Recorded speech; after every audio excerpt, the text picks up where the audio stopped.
Hey there, spooky friends, and welcome back to the Scaryish podcast, where I'm welcoming ourselves back to the Scaryish podcast. We definitely took a long, necessary break. We got to relax a little bit and spend some time doing our own thing. Just got off of Anime Expo. It was a hectic, exhausting weekend for everyone. And yeah, first episode in the comeback. She's Robin Grace. I'm Adam Oh yeah, Diaz. that whole thing. It's been a minute since we did this. So if you're listening, if you're like a person who binges and you're listening to this and there was no break at all, you'll be like, what are they talking about? So we took a month off. Actually, it was like a month and a half. Yeah, it was May like a month and a half. 20th or so until today when we're recording July 5th, which is technically the day we should have released. But hey, yesterday was 4th of July, and like Robin said, we had Anime Expo because it's even on 4th of July. Anime Expo is that dedicated. Yep.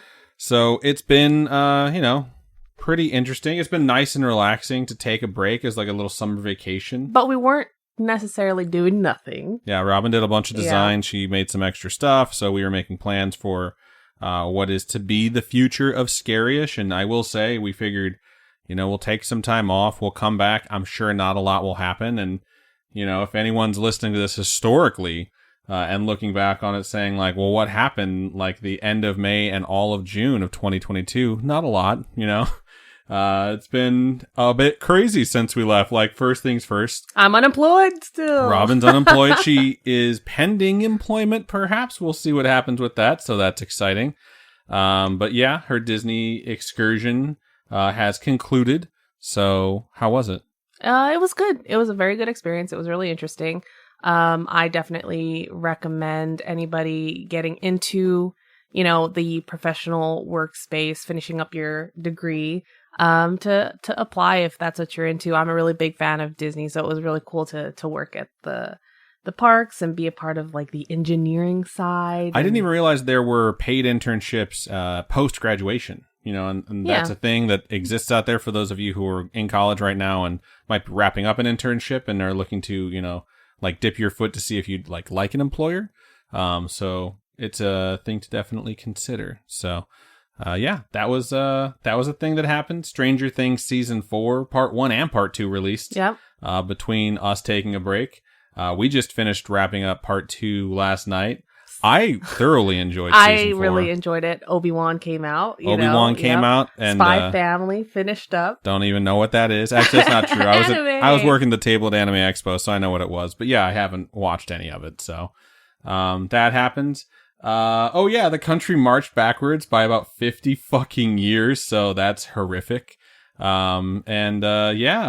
It's been pretty crazy. We realized, like, as society basically began to collapse after we took our break, that apparently Scaryish. We are the glue. Yeah, we're the glue that's holding this whole thing together. So we do apologize for taking that summer vacation, and we'll give you more of an advance notice so you guys can head to your apocalypse shelters and emergency bunkers during the time off. And we do appreciate all the support that we had. There was an outpouring of people saying, like, take time off, you guys do you, and it was really nice to see. It was very nice, and we're so thankful that you are still here with us on this adventure, this spooky adventure that we call Scaryish. So, yeah.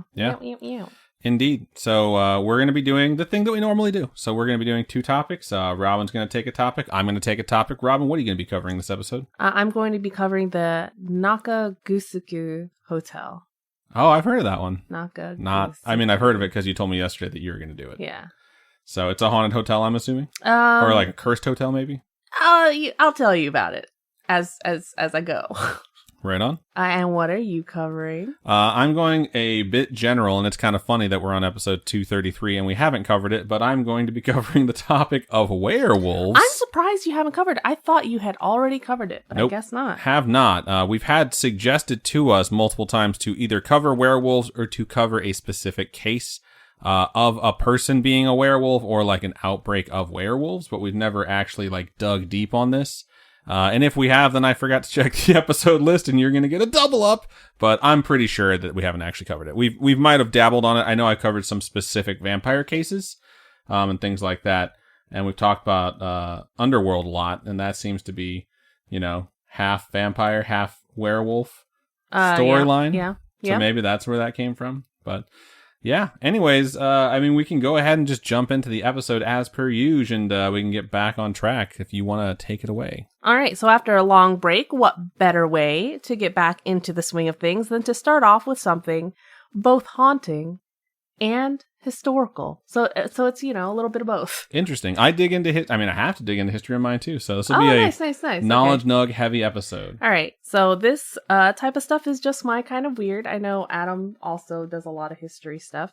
Let's begin with this Nakagusuku Hotel, and it's been referred to by a number of different names, including the Royal Hotel, the Takahara Hotel, and the Kogan Hotel, or like a mix thereof of all those words. I know we cover a lot of tales in Japan, and specifically around Tokyo, places like that, or in general.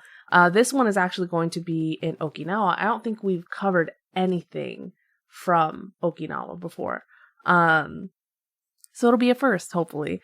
The first topic back, it's going to be a hotel ruin. So it's not necessarily a haunted hotel like we've done in the past. It's more of a carcass of what once was or could have been. It's pretty fucked up. Sounds scary. It is like this abandoned hotel that's been haunted by urban legends, like a lot of tales that surrounded of what happened to it and why it didn't necessarily work out. And I know we've watched a lot of documentaries lately where it was like they made this amusement park and then it got abandoned because it was awful, it didn't work out, and it was dumb plans. And this is kind of similar along those lines. These urban legends are the kind that spread because it's pretty reasonable and creepy, and it seems like it could or would be true. And why wouldn't something become haunted because of XYZ events happened? And we'll find out. And you guys can decide for yourselves whether you think it is possibly haunted because of these things. So, the story of the hotel begins in the 70s when a rich businessman from Naha named Hajime Tamara had the bright idea to begin the construction of a themed hotel/resort without the use of any predetermined plan. So there were no maps or like civil plans, things like that were drafted prior to the beginning of construction, supposedly. Just winging it? And that's what it seems like. He just kind of started. And he didn't start without warning from locals that this endeavor might not be the best idea. And why, you might wonder? Did he not, care, right?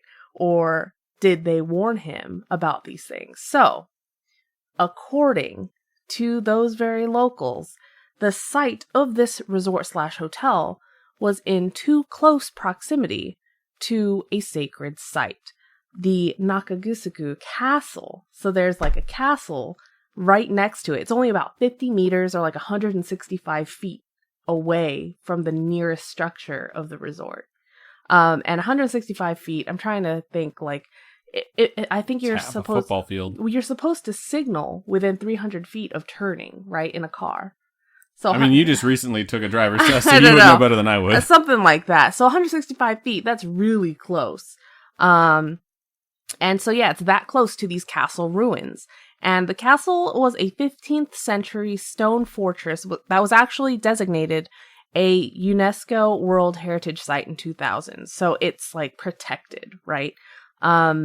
He was warned that the location was home to a few historic graves, some sacred sites, and there was even a cave inhabited by restless spirits, supposedly. I thought for a second you were going to say wrestler spirits, you could hear spirits? In the night, deep in the cave, oh yeah. Who's that? It's Macho Man Randy Savage. Oh. I know it could confuse some people who think it's the Kool-Aid Man, which is totally fair. So it probably has something to do with new construction angering spirits, right? So they're building all this stuff right next to all these spiritual sites. And there are absolutely graves that exist nearby. People have gone, I was talking to Adam about this just a second ago, but these urban explorers have gone and seen these graves, and they may not be tended to and may not have been in quite a while, but they most certainly exist, and they are mere yards from where the hotel is located. And There are these grave sites, there's tombs/mausoleums, and they might be overgrown with greenery, but they absolutely do exist. So the sacred land thing isn't really a lie. It's not a joke. It's real. And this area, this castle, it was the site of a lot of battles throughout history. I mean, it's a fortress, right? So there was a lot of blood that was shed on that land. So the fact that they're building a hotel on it is a little blasphemous type of thing. But why would anyone listen to this kind of crazy talk, right? Who actually heeds warning of from others? Because he already has his plan. He wants to do it. And I'm sure to him, it's like, it's just a bunch of hocus pocus. She's just excited about the Hocus Pocus 2 trailer, which also dropped. It did drop while we were off. And I'm really excited because another Halloween movie where Bette Midler gets to sing her heart out. I'm really excited. Hopefully it's good. I mean, the first one's going to be really hard to beat, but we'll see. So you can almost... I put a spell on you. Yeah. And now you're mine. So the location that this guy chose was absolutely idyllic. It was beautiful. It was on a hilltop in this area of Okinawa with breathtaking views of the oceans. And I say oceans and mean oceans. There's two oceans. So you can see the Pacific Ocean on one side. The southern on the other? And you can see the East China Sea on the other side. Oh, okay. That's not an ocean, technically. It's but you can see two giant bodies of water. Bodies of water. That's cool. So you're just surrounded by water. So a huge resort with views like that, why wouldn't you want to build on this hilltop? But then it didn't work out, right? So he continues on with his plan. He starts constructing this hotel. He's too far in. He's put so much money into all this construction. And they had plans for a zoo, a water park, an amusement park, a nightclub. Some sources a bar said named Puzzles. Some sources say what are those things called? Casinos. Stuff like that. You name it, they probably had plans for it because they really thought like tourism was gonna boom. But as they were constructing things, there was bad weather, horrible road conditions, and then weird things started happening. So equipment would start malfunctioning or stop working completely. His construction workers began having like this pattern of fatal accidents. So workers even reported seeing strange shadow figures that would lurk around the sites as if they were watching them. One such report included an entity that looked like a 15th century lord, like of that castle that was right next to it. And those lords are the ones that would have been buried on the property. A lot of people were buried on the property, apparently. And supposedly they moved the bodies already. But some sources were like, but authorities say that they could still be under there. There's still a bunch of bodies that are buried under there. And maybe that's what's going on. But this keeps happening. All this weird stuff keeps happening to the point where the construction workers start leaving. They stop coming into work. It's a bad sign. Some sources I read said that they even boycotted the project. The owner volunteered to sleep in the unfinished hotel until completion to prove a point. He wanted to prove that it wasn't haunted. And this is supposedly what causes the owner to go insane. In the end, what it comes down to is that they abandoned the project. If you guys know history, the United States military had actually controlled Okinawa for a little while during World War II. I don't know about a little while, years probably. But at one point, they were sent to check this site to see what it was all about, how it was going, because it's been abandoned, right? I'm not sure exactly about which year that they went to check things out, but they went to explore the ruins, and while they were there, another quote-unquote accident occurred in which a soldier was critically injured when part of the floor that he was walking on fell through, collapsed into the floor below.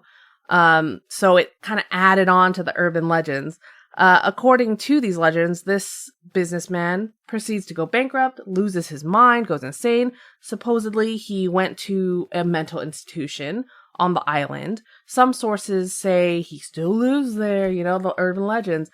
Some say he disappeared shortly after, and some say that he even took his own life. But either way, his ghost is said to roam the abandoned corridors. Corridors. I thought you meant quarters. Quarters? I mean, that's what you can call a room. Ah, okay. Either way. There's a roll of quarters there that this dude totally hangs out at. Needless to say, construction was never finished. It was halted completely in 1975. There was a lot to the resort that was actually built. So we'll post some pictures on Instagram later. You guys can look at and see for yourself. There are many things that were built, but obviously incomplete. So there are some stairs that kind of lead to nowhere, incomplete rooms, hallways, etc. There was supposed to be a water park built on the resort. So there are even water slides that you can kind of see. The hollow building on the top of the hill, like the topmost part of the hill, is just really ominous looking. I would never want to be caught there, especially at night. I would not want to walk through this area. It kind of reminds me of the Winchester Mansion in San Jose. Interesting. Yeah, where like the construction of the structure is so erratic and strange, it doesn't necessarily make sense. But this person just didn't have endless money like Sarah Winchester did, I guess. Maybe he needed to invest in making guns. Who knows? But there have been reports of orbs and photos, but we all know that's not exactly definitive proof. Some people have reported seeing glowing eyes within shadows of the ruins, or they feel a sudden unsettling feeling of dread or panic. Even experiences of assault by unseen hands, like getting shoved, things like that. Urban legends have it that kids have been disappearing in the area in recent years. That's terrifying. According to locals. So they think that this curse has something to do with the curse that's been placed on the area by this hotel construction messing with the spirits. Apparently, despite the existing structure's abandonment, a monk still lives in the area, and stories tell of an altar having been built by this monk in order to keep the spirits that might be disrupting the place calm. That being said, many say that they've never actually seen this monk or this altar, so who knows? But it doesn't necessarily mean they don't exist. It's just that they've never seen it. People like to say that locals avoid this area like the plague and won't go there. But of course, that's not completely true because young locals definitely let curiosity take them there. Some even have albums of photos that they've taken on little investigation adventures there. Some people even play paintball and stuff up there. So I imagine it's a pretty cool place to play paintball, but very dangerous because nothing is stable. Yeah. There are haunted Okinawa tours. So it's not completely out of the realm of possibility that people do go up there. A more reasonable answer for the abandonment of the project is that it simply wasn't a practical project. The construction was stirred on by tourism that they thought would be brought in by the 1975 Okinawa Ocean Exposition. That's kind of like the World Fair. Right. It wasn't well thought out as to long-term economic prosperity, like how it was going to work in the long run. I don't know. I'm not an economist. I'm not an economist. I don't know how those things work. I just know what the interweb says. But a lot of the construction that happened in that era is said to be like ill-conceived, like tossing money around because they were trying to figure out what to do with it, right? But it could have just been a tale of reckless investment and money management when it comes to this project. Another source that I read claims that the construction of the hotel was kind of cursed by political issues because of its proximity to the castle. So they wanted the castle to be made into a cultural property site. And by building the hotel, they were ruining their chances of making that one of those world monuments. So since it was stopped, the construction was stopped in 1975, it was creeping really close to the castle grounds. Maybe that's why they stopped building. Who knows? Because it was in 2000 made a World Heritage Site. So maybe that's why it didn't work. If that's the case, then hey, mission accomplished. Yeah. Whether you believe it's real ghosts causing havoc on construction or just an ill-managed work site with bad money management, what's known for sure is that the site has been declared a no-go zone for all servicemen by the United States military. So there's that. You can take that how you will.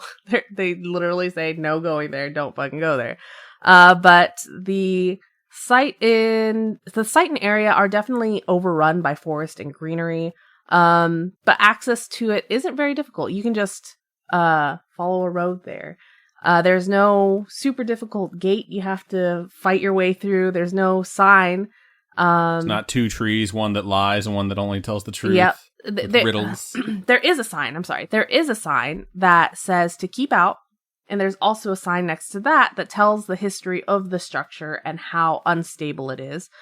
And it also states that if you enter, they take no responsibility for any injury or loss of life. So you shouldn't go there. It's pretty dangerous. It's dilapidated. There's not just possible ghosts that are scary, but snakes. There's lots of snakes. Jesus. So I don't know what's scarier, ghosts or snakes. This is a place Indiana Jones would not go, which makes it even scarier. Yeah, so that's the story of the Nakagusuku Hotel. Awesome. I mean, I kind of want to go even though there's snakes, but no thanks. It sounds pretty terrifying. The fact that it's a no-go zone is also terrifying and adds to that legend for me. So, super interesting topic. Way to bring the A game for the first episode back since the break. Thank you. Good stuff. I appreciate it. I'm excited to hear about yours and werewolves. You know me, I like my doggies. Yeah, sure. All right. So, after this quick commercial break, I will get to my topic. So, stick around.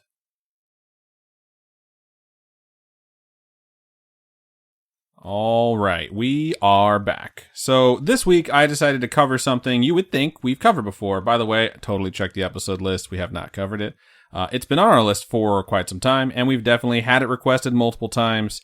I am, of course, talking about werewolves. Now, werewolves are about as well known as any cryptid or legend for that matter, and depending on where you've heard about it, the rules might vary, and we're going to get into that. All I know is I hope it doesn't follow Vampire Diaries, like werewolves information. Honestly, I don't even think my brain remembers those, and I have watched Vampire Diaries, so we'll get to it, though. I'm going to dig into the history of werewolves first, and when this may have first originated, since we've had a few folks that made the suggestion for us to cover this topic actually state, hey, I'm sending you this link. This is the first known werewolf ever. P.S. They were all wrong.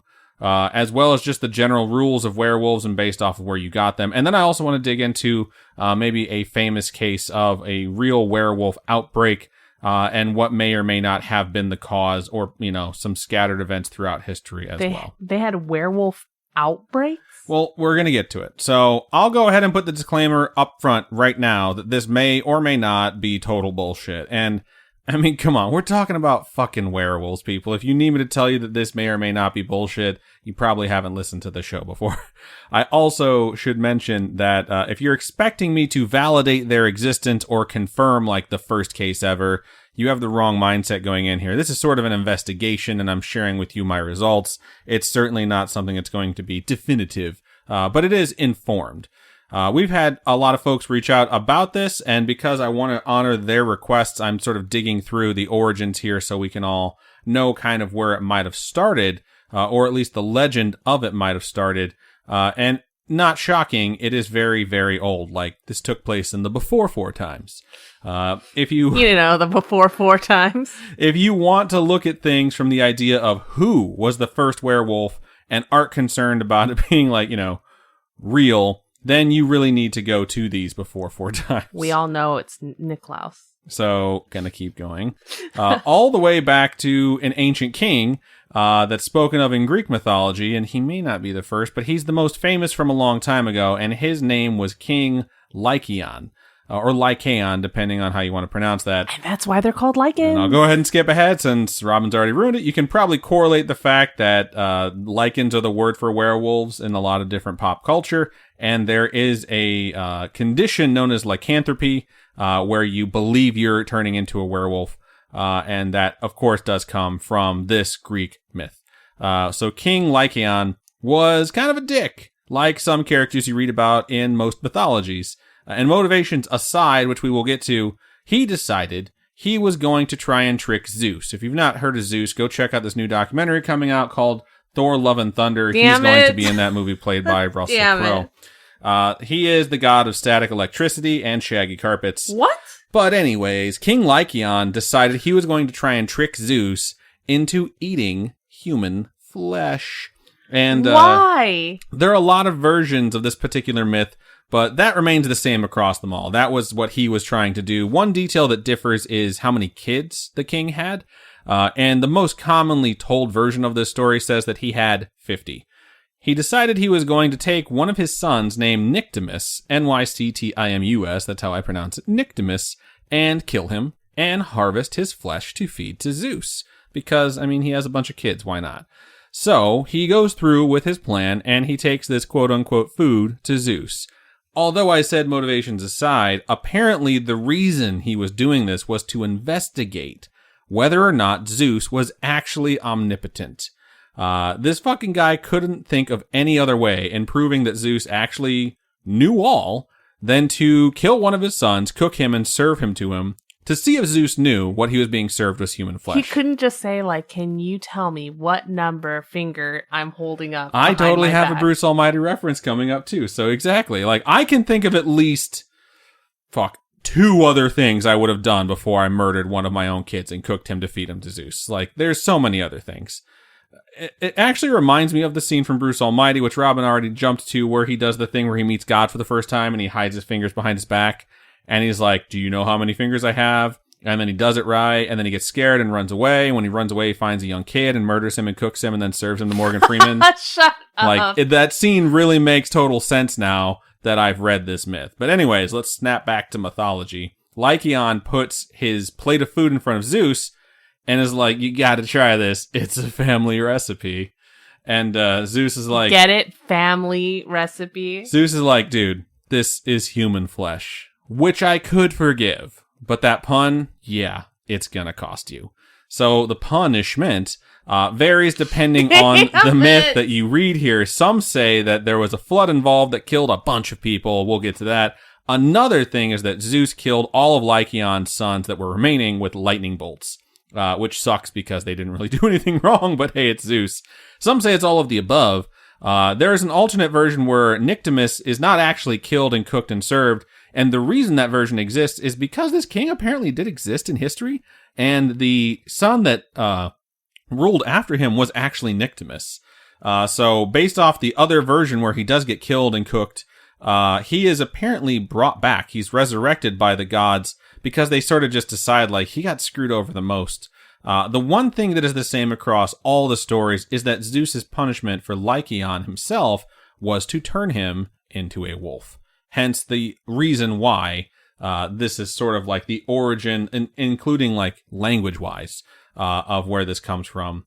Side note, that part I mentioned about the flood is actually spillover from the myth of the Great Deluge in Greek mythology. And if you don't know what that is, it's where Zeus basically decides he wants to wipe out all of humanity, so he sends a flood to kill everyone. And then a guy named Deucalion constructs an ark so that him and his wife and one of each animal can survive. If that sounds familiar to you, it's because it is.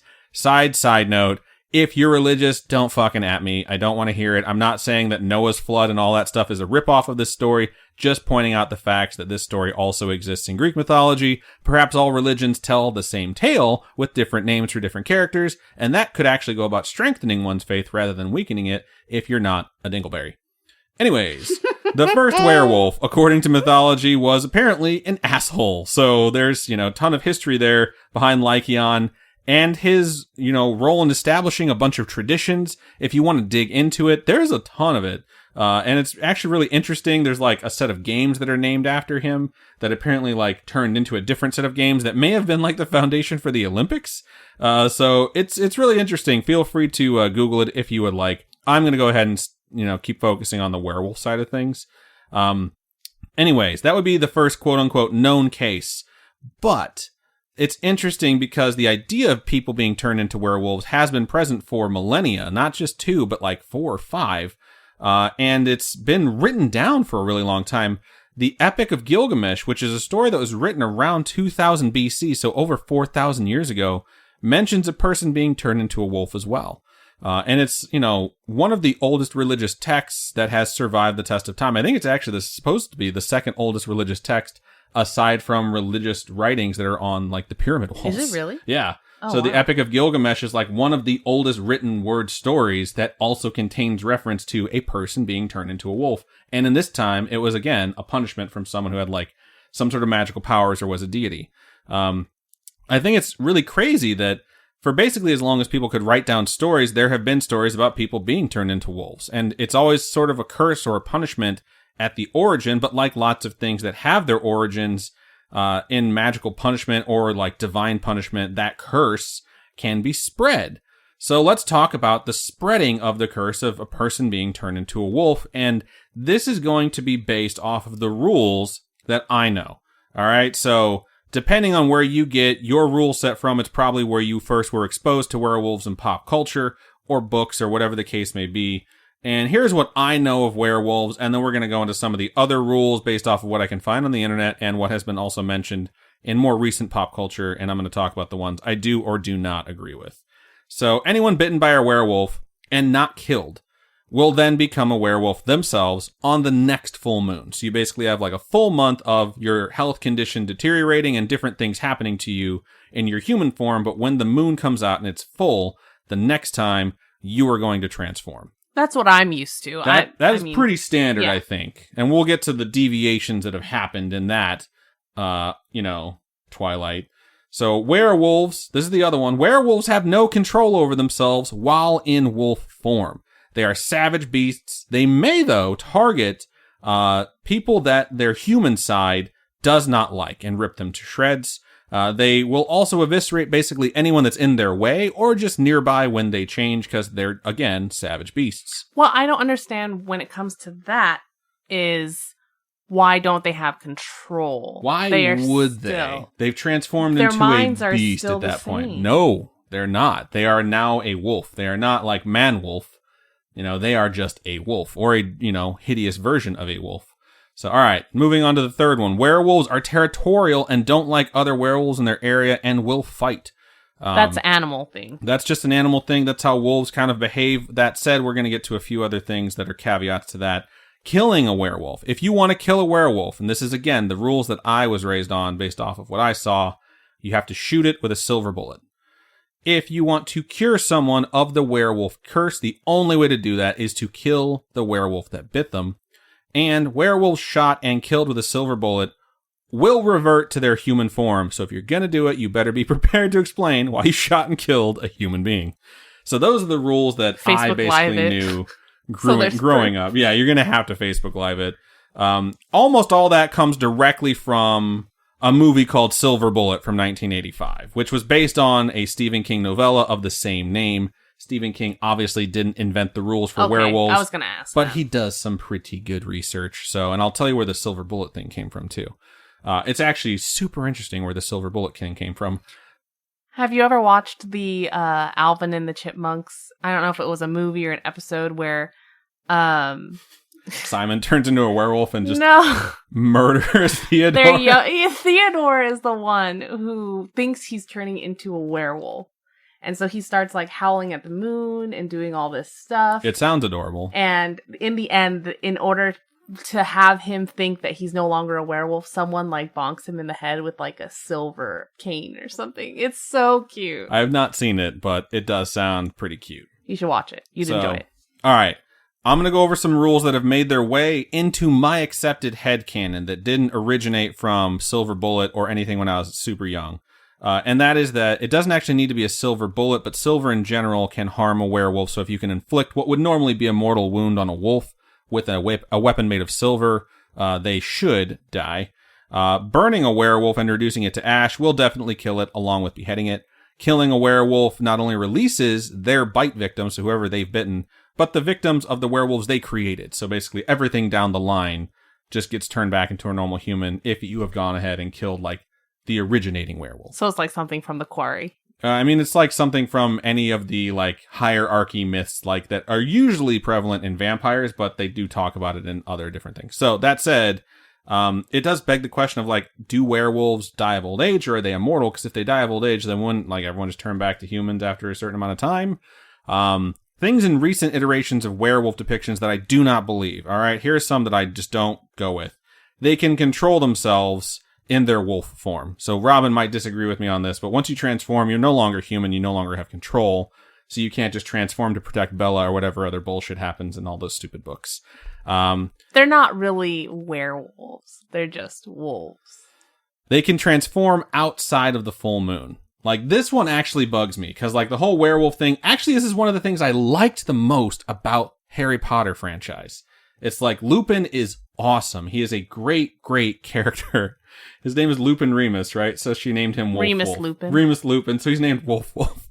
But anyways, like, once he transforms, though, like, the only thing his friends could do was transform themselves as well and try and exist next to him in animal form, because, like, if he transforms, he's gonna fucking, like, kill the kids and Prisoner of Azkaban. So I appreciate that. All right, they have heightened strength outside of wolf form. That's seen in a lot of different things, including and especially things like Underworld, where like the vampires always have super strength, the werewolves have heightened strength, and then like super massive strength when they're in wolf form. And the idea that anything could be hot enough to sleep with Kate Beckinsale and also be a wolf is just asinine to me. There's absolutely no way. Like, have you seen her? She is drop dead gorgeous. Okay, So, in Vampire Diaries, Tyler is a werewolf, but his werewolf curse doesn't trigger until he kills someone. Yeah, that I do remember that, come to think of it. Yeah. It's an interesting take, but I don't go along with it. So I do believe, this is the other caveat I was going to mention, I do believe that werewolves themselves are loners, but I do like the idea of them traveling in packs because wolves are pack animals. So it makes sense to me, you know? The whole alpha thing from True Blood could make sense, but that storyline was really fucking boring. The only thing that carried it was the fact that Joe Manganiello is like super hot and a great actor. So it just, I don't know. If I were a werewolf and I transformed, the idea that in my wolf form that I could apparently control by those rules, I would have to listen to what someone else told me is fucking lame. Like, I'm just not going to do that. So, that said, there's a story from the 13th century called the Volsunga Saga, which is written in Old Norse. And it's about a father and son who find wolf pelts. And when you wear them, they turn the wearer into a wolf for 10 days. So, that's a pretty cool rule set. And definitely very different than anything I've ever heard. So, it's not like there aren't, like, different rule sets based off the werewolf idea that have existed since the 1200s, you know? People just sort of change things here and there, and it sometimes becomes canon and sometimes it doesn't. So I'm interested what the rules are that you guys follow or what you've heard of, so definitely let us know. For the record, I'm guessing a lot of folks out there have rules that are mostly Twilight related, which, you know, suck, but if you like them, I don't want to yuck your yum. Damn it just annoys me. Robin did just, however, say that they're not really werewolves, they're just wolves. So aside from the whole like imprinting on unborn fetus thing, I'm not exactly sure like what other things happen in Twilight besides they can control their own power whenever they want. Somehow their pants never get ripped off right when they transform, and they transform back and they're not naked. They just have clothes in places. That's why they're coming out of the woods with their clothes. It's just so weird. And then, of course, the new game that came out called The Quarry has werewolves that, like, explode. Spoilers. It's weird. Like, they transform by exploding in blood, and then they're a werewolf, and then after that, they can, like, explode back with more blood. There was a show. I wish I remembered what it was called. But on Netflix, that's kind of how they transform into werewolves, too. It's like, it's a bloody, disgusting mess. Oh, yeah, I remember he, like, sells some guy drugs and then transforms in front of him. Yes. But he's not actually selling him drugs. He just thinks he is because he Yes. thinks he hallucinates him transforming. Right. That's right. All right, so what about cases of werewolves? What could actually be happening? Are there actually cases of werewolves that have been documented?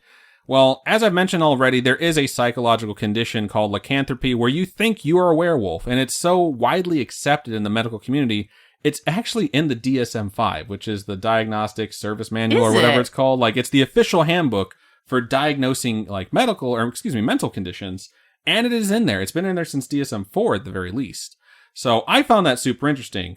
There are also incidents where people would think someone was afflicted with lycanthropy throughout history before it became a diagnosed disorder. And they were basically saying someone's a wolf based off of their behavior.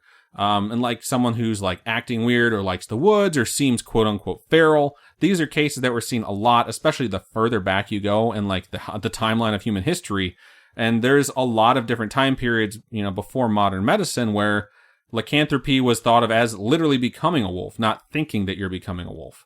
Like, think about movies and the depictions of someone who has been bitten by a werewolf, because they're very heavily influenced by what people would see or claimed that they would see. Like, a person gets bit by a wolf, and they slowly start exhibiting odd characteristics that are being interpreted as them changing, you know? Whether it's not their personality changing or their behavior or both. And that was something that was known to happen. Someone could get bitten by a wolf and then start showing odd symptoms. Like, at first you're sick, and then maybe you're increased in sweating because of your fever, and then eventually, like, anxiety comes along with that, you know? Or, like, hallucinations, and an inability to eat food, or a general loss of appetite, and people start thinking, like, oh, they don't want to eat human food anymore, or not wanting to be out during the day because of light sensitivity, or just general irritability, or paranoia that leads to increasingly aggressive behavior, you know? Or something where you might actually attack someone, or like general madness caused by hallucinations where you're accusing people of things that didn't actually happen. They might even try and bite someone themselves when they attack them. Or something like, you know, foaming at the mouth, which is something an animal might do. That would certainly appear to be someone who is becoming a werewolf, when in reality, what people were really seeing was someone suffering from rabies, which is bad, bad shit. And it 100% follows all of those symptoms, which makes it look like you're becoming a wolf. When realistically, you've just been bitten by an actual wolf who had rabies, which passed it to you.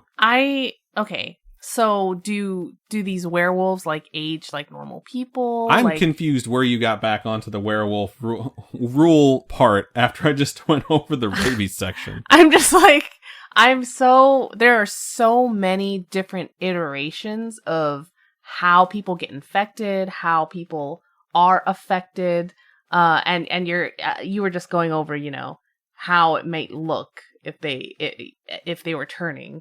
So I don't know the official rule set on age. I did mention this earlier, like, if they don't age, that makes sense, but if they do age and eventually die of old age, then that would just get rid of all the werewolves that were below them. Right, that's why I'm like, I don't understand. I'm glad that you're agreeing with this point 15 minutes after the fact. Sorry. So, yeah, but basically what I'm pointing out here is that rabies was certainly a thing that existed. It was left unchecked because people really didn't know how to handle it. Even nowadays, you have to take a ton of shots if you get rabies. Do you? Yeah, you can. I think they're able to give you less shots, significantly less, if you can bring in the animal that bit you.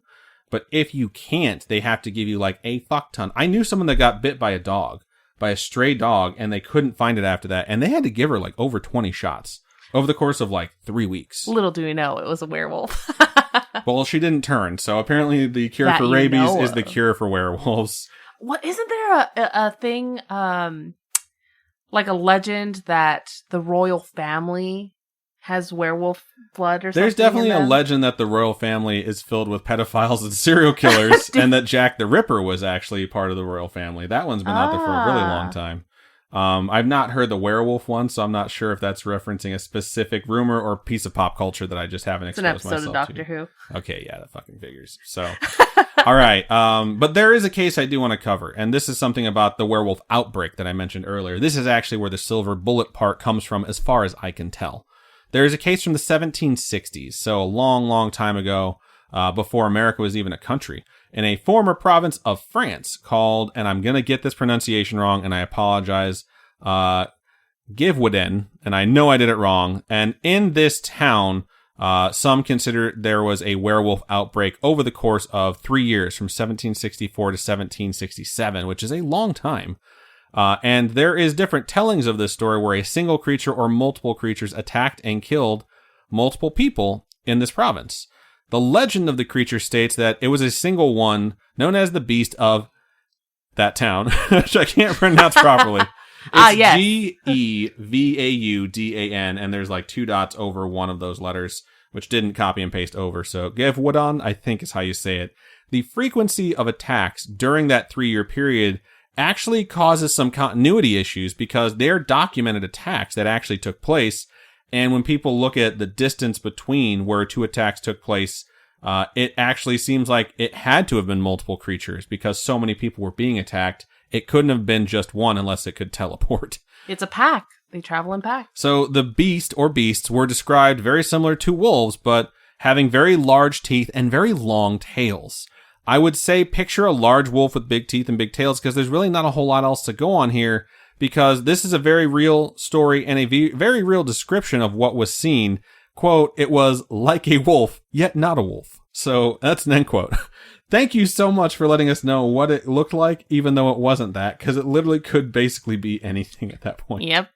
So anyways, these things did not fuck around. They tore the throats from their victims, and they targeted their head if they were unable to get their throat.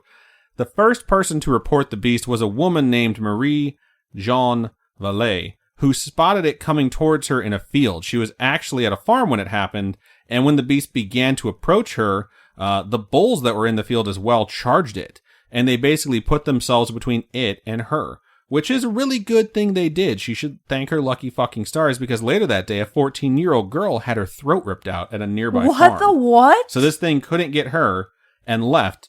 And this leads to one of the first things that's really weird about the beast or the beasts.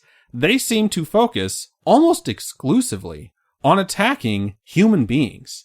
They were not interested in the cattle.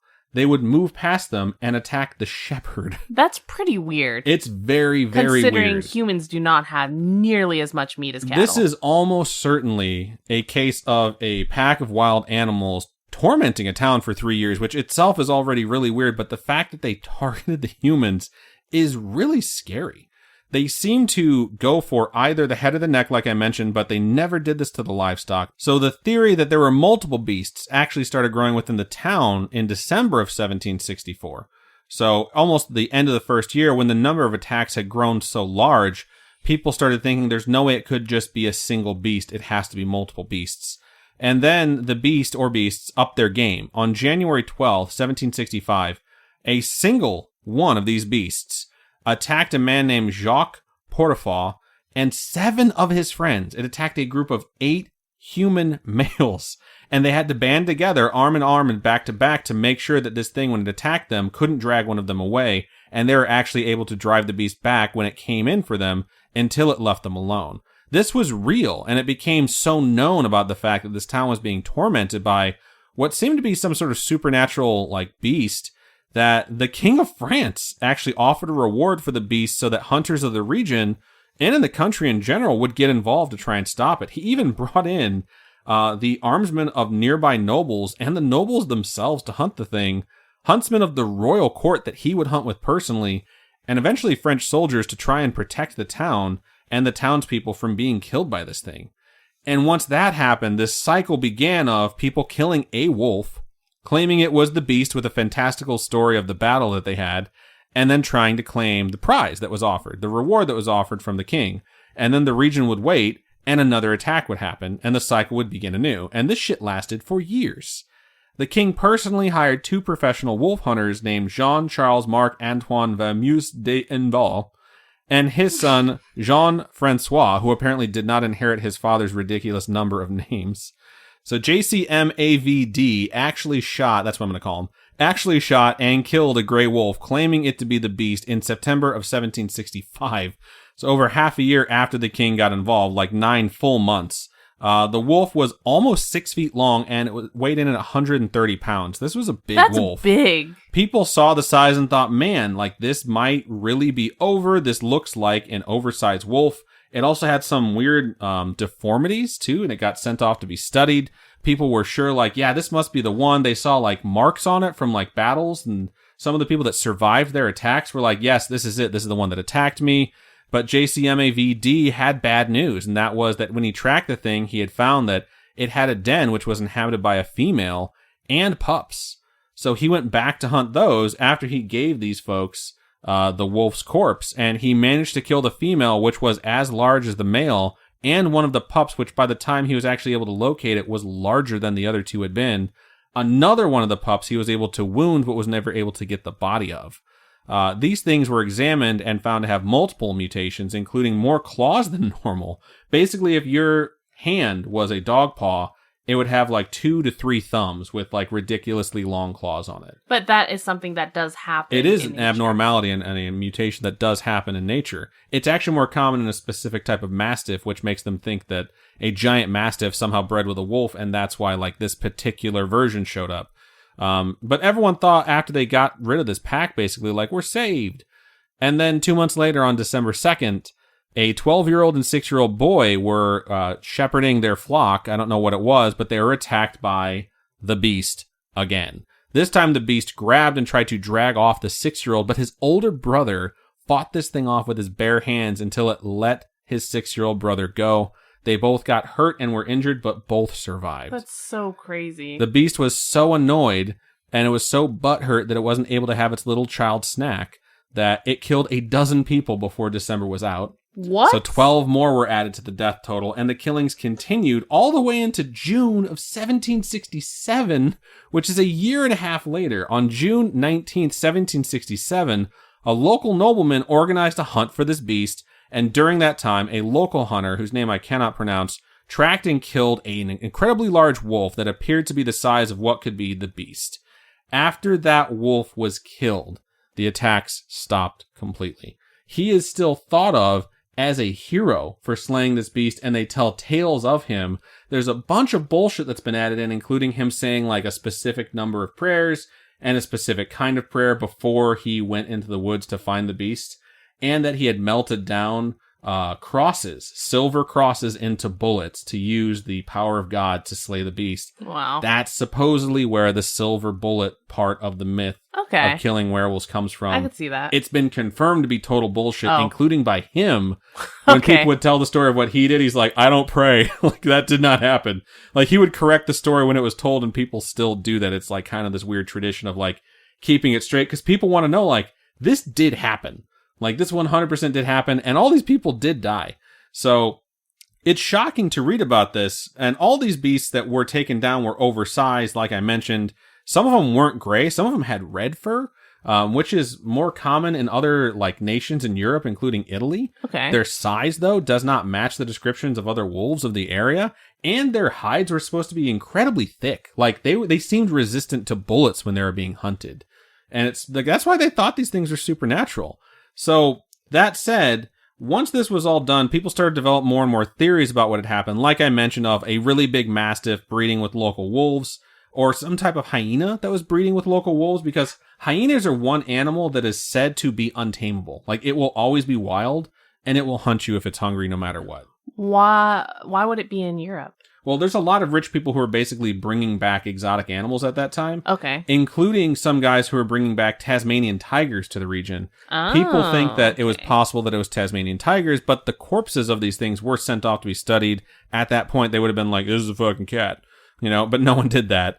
There were, of course, rumors that the cause of this was actually the spread of lycanthropy, or becoming a werewolf, where one person got bit and started targeting other humans, and every time there was a survivor, that person would become a werewolf too, and that's why the attacks basically increased exponentially, because every time they would transform, more people would get attacked. Okay. And that's why they're like, this can't be happening in the same place at the same time.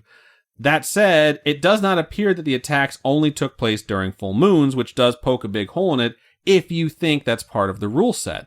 So, let's talk about numbers here for this particular thing. Some sources claim the number of victims ranges between 60 and 100 adults and children were killed during those 3 years, with 30 surviving the attacks.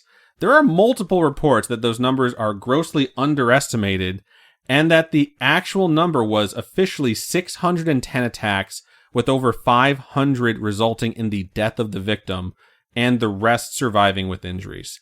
That's insane. Source also states that 98 of the victims that were found dead had been partially eaten. So this wasn't just hunting for sport, they were eating people. And there was other things for them to eat. The entire saga seems like the perfect backdrop for a movie, which it has been multiple times, no shocker. There's nothing great or of note that's going to blow your mind. Apparently there is a new movie called The Cursed, which is loosely based on this event that came out on Netflix in 2022. I still have not seen it, but it would be cool to watch. Brotherhood of the Wolf, which was an indie flick that came out when I was in high school that I almost drove into Chicago to see because I wanted to see it so bad, is also inspired by this. It takes place in France. In that case, the beast was actually a lion that had armor put on it to hide what it was, that was trained and was like being sent to kill like rivals of some political person. I can't exactly remember. It's been a really long time since I saw it because I am old. So that is something that took its inspiration from the whole Tasmanian tiger theory that persisted for a long time, and the repeated reports that the beast's hide was resistant to bullets.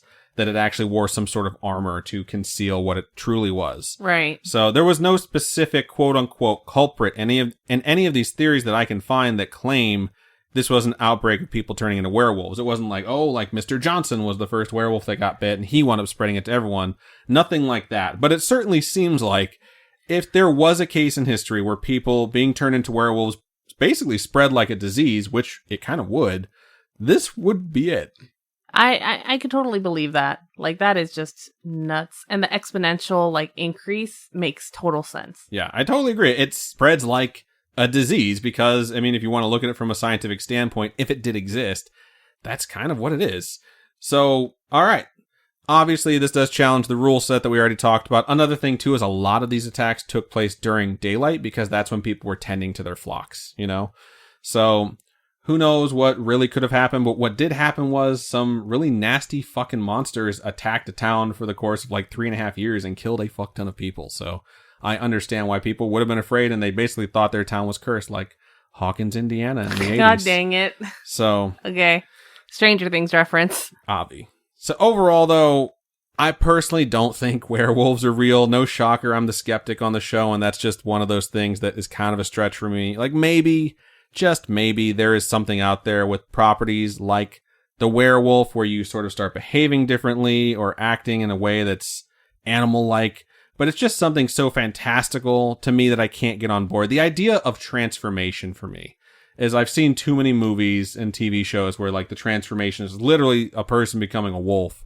And it's just not something that I think could like basically exist in like actuality. And seeing so many instances of known diseases being misinterpreted prior to the discovery of them does make me really think that almost all these cases are mistaken identity for a different animal or mistaken identity for a disease. In most cases, probably rabies. So if there's anything I have learned from this entire topic, though, it's to not feed Zeus human flesh. Dang it. He clearly does not like Wow. it, unless he asks me, in which case things are going to get weird. And that, my spooky friends, is the story of werewolves. Thank you. That was really interesting. I actually did not know that much about werewolves. You know, all I know is what I see on TV, movies, stuff like that. So that was really interesting. I thought it was fascinating to find out that, like, them, like, basically adding religion stopped the beasts into the story after the fact, and having to say, like, he melted down the cross that were silver, like, is basically kind of where, like, the silver bullet thing came from. Yeah.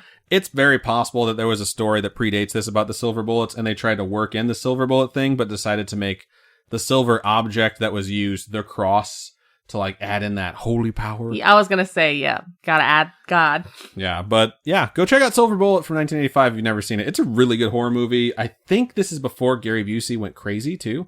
And he's the good guy in it, if I'm not mistaken. I haven't seen it in a long time. It's a kid who has a bike, I think, called Silver Bullet, who just winds up having to deal with a werewolf that is very scary. At least it was when I was, a child, a youngling. It's written by Stephen King. It was a novella written by Stephen King that was turned into a movie. Is that why the kid in It's bike is named Silver Bullet? His bike is named Silver after the Lone Ranger's horse, Hi-Ho Silver. Got it. Yeah, okay. I think that's who has that horse. That predates me. But yeah, that's where he gets his things named okay. from. I mean, it's also Stephen King. That's The why Kingdom, Stephen King's shared universe, does have spillover. I'm not sure if it exists within there. Just though. gotta watch Castle Rock or... Castle Rock's really good. We need to watch season 2 Yeah. and whatever has come since then. But yeah, so that was mine. Robin's done hers, so that's everything. That's everything. We should just hard stop the show from now on, like no outro, like bye, and just doosh, song. No, we're not going to do that to you. If you have a story you would like to share with us, please feel free to email us. You can email storytime@scaryish.com or go to our website, scaryish.com, and click on Contact Us. You can also hit us up on social media. Twitter is @ScarishPod. Instagram is @ScarishPodcast. And Facebook is facebook.com/ScarishPodcast. We would love to hear from you. It doesn't have to be about werewolves or the creepy place that Robin talked about over there in Japan. It can be about anything supernatural, paranormal, that sort of thing. If you would like to support us, Robin, how can they do so? I just want to thank all the patrons that have stuck with us through our break. We took a month off of Patreon. It has resumed this month. So we did pause it. For those of you who've been thinking about being patrons, like we paused it so no one got charged for the month of June since we didn't do anything. Yeah. So July started back up again. Thank you so much, everyone who stuck with us. Special shout out to Carl Olaf and Ethan for being our super special patrons. We're super thankful for everyone. I'll be mailing out July rewards here soon. And yeah, if you want to become a patron, go to patreon.com/Scaryish podcast. A few different tiers on there. I am mailing out some things for our Badge of Honor patrons and above soon. And if you're not into that whole monthly donation type thing, you can also go to ko-fi.com/Scaryish podcast. We've had a few people donate through there, and it really helps us keep the show going, even when during our breaks and things like that. We just really appreciate it. Hosting fees don't go away just because you're not adding new episodes. We were hosting all the old ones too, so that was definitely incredibly helpful. But yeah, I think that's just about everything we have for episode 233. So Robin, why don't you go ahead and sign us out? Keep on creeping on, and we'll talk to you guys later. Bye-bye.